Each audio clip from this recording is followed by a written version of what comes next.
High in the northern hills lay the village of Brackenholt, a place where mist seemed to settle, heavier than rain, and there always carried the scent of pine and peat. Travellers rarely came there, For the path wound too steeply and too narrow through the mountains, and the folk who lived in Brackenholt preferred it that way. They said the world beyond the ridges had grown too loud, too quick, and too careless with its wonders. At the heart of the village stood an ancient tree, Older than the cottages and barns, older even than the winding stone bridge that crossed the black stream. Its bark was gnarled and pale as bone, and its roots rose out of the earth like the bent backs of sleeping giants. The villagers called it the listening tree. They believed if you pressed your ear to its trunk on a still night, you could hear the voices of those who had lived and died in Brackenholt, whispers of ancestors, secrets, and sometimes warnings. Edda, a young weaver, had grown up doubting the tales. She thought the stories were meant to keep children from wandering too far into the woods. But one autumn evening, when the village gathered for the harvest vigil, she strayed from the firelight and stood before the tree. The moon silvered its branches,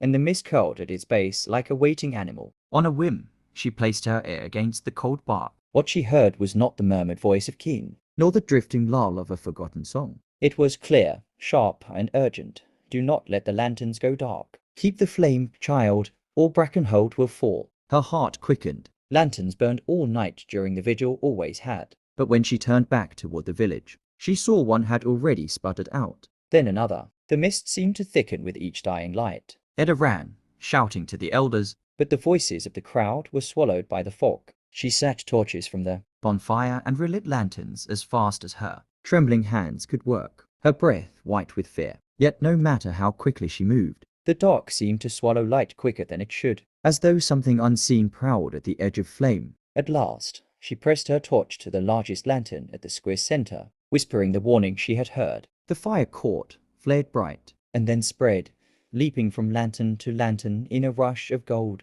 The mist recoiled, hissing like a creature burned. Slowly, the night eased back to silence. The villagers never asked how Edda knew what to do. They only nodded when she said the listening tree had spoken. And from that night onward, they placed her in charge of the harvest vigil, and though she still wove her cloth by day, when the lanterns were lit and the mists crept in, she walked the village with fire in her hand, guardian of the flame.